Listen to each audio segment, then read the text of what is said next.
नमस्कार। दस्तक साहित्य संसार के डिजिटल मंच पर हम आप सभी साहित्य प्रेमियों का स्वागत करते हैं। इस मंच के माध्यम से हम आपको साहित्य के विशद, अनुपम और समृद्ध संसार से परिचित कराएंगे। कविता, कहानी, लघु कथा, पुस्तक चर्चा व अन्य साहित्यिक गतिविधियों के साथ रूबरू होकर आपको जरूर अच्छा लगेगा, ऐसा हमारा विश्वास है। तो आइए आज हम आपको ले चलते हैं पुस्तक चर्चा की ओर।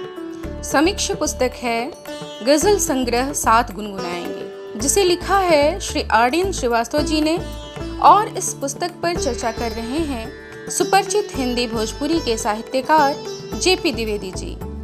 आपको जानकर प्रसन्नता होगी कि हाल ही में इस पुस्तक को उत्तर प्रदेश हिंदी संस्थान द्वारा दुष्यंत कुमार सम्मान से नवाजा गया है।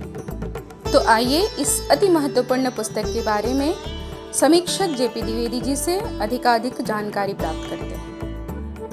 दस्तक टाइम के इस पुस्तक चर्चा कार्यक्रम में आप सभी का हार्दिक स्वागत है। आज हम लेके आए हैं हिंदी संस्थान लखनऊ द्वारा सम्मानित गजल संग्रह साथ गुनगुनाएंगे। इसके गजलगो हैं आदरणीय आर्यन श्रीवास्तव। अगर एक पंक्ति में हम इस पुस्तक के बारे में कहना चाहें तो यह कहना शायद अतिशयोक्ति नहीं होगी कि साधना और अनुभव की कसौटी पर पूरी तरह से कसा हुआ गजल संग्रह है साथ गुनगुनाएंगे। जैसा कि हम सभी को यह ज्ञात है कि गजल अरबी साहित्य की प्रसिद्ध काव्य विधा है, जो बाद में फारसी, उर्दू, नेपाली और हिंदी साहित्य के साथ भोजपुरी साहित्य में भी बेहद लोकप्रिय हुई। अरबी भाषा के इस शब्द का अर्थ है औरतों से या औरतों के बारे में बातें करना, परंतु समय के साथ इसके फलक में जबरदस्त विस्तार हुआ। दुष्यंत कुमार ने गजल की विषय वस्तु में सामाजिक राजनैतिक जिंदगी का सच पिरोकर उसे जो विस्तार दिया था, उसे एडम गोडवी साहब ने बेवा के माथे की सिकन तक ले गए। कहने का तात्पर्य यह कि आज ऐसा कोई क्षेत्र नहीं बचा है जो गजल के पहुंच से दूर हो।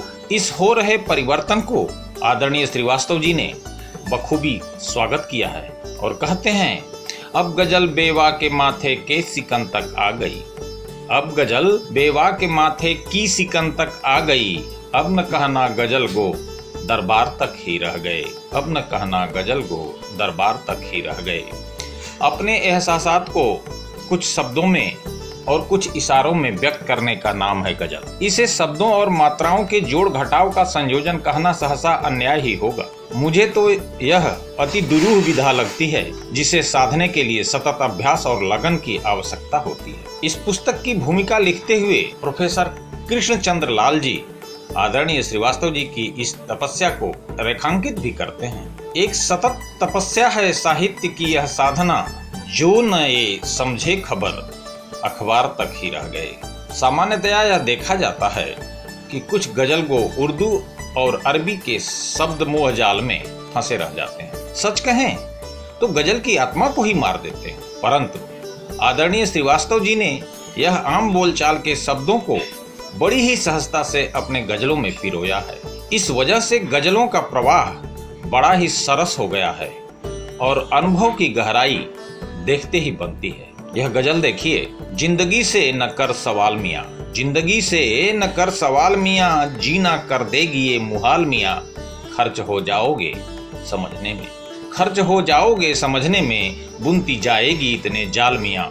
समय के बदलते चाल चरित्र और चेहरे में हो रहे नित बदलाव और पतन की विद्रूप स्थिति में गजलगो को आज जिस आदमी की जरूरत है, उसे और उसके होने की कामना कुछ इस प्रकार करता है। मेरे किरदार में कुछ कमी रहने देना, मेरे किरदार में कुछ कमी रहने देना, आदमी हूँ मैं, मुझे आदमी रहने देना।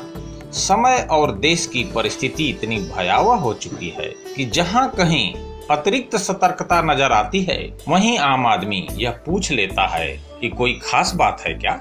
सरकार और जिम्मेदारी का तो मानो कोई रिश्ता बचा ही नहीं है। कहीं कोई भी जिम्मेदार है क्या, कहीं कोई भी जिम्मेदार है क्या, तुम्हारी भी कहीं सरकार है क्या।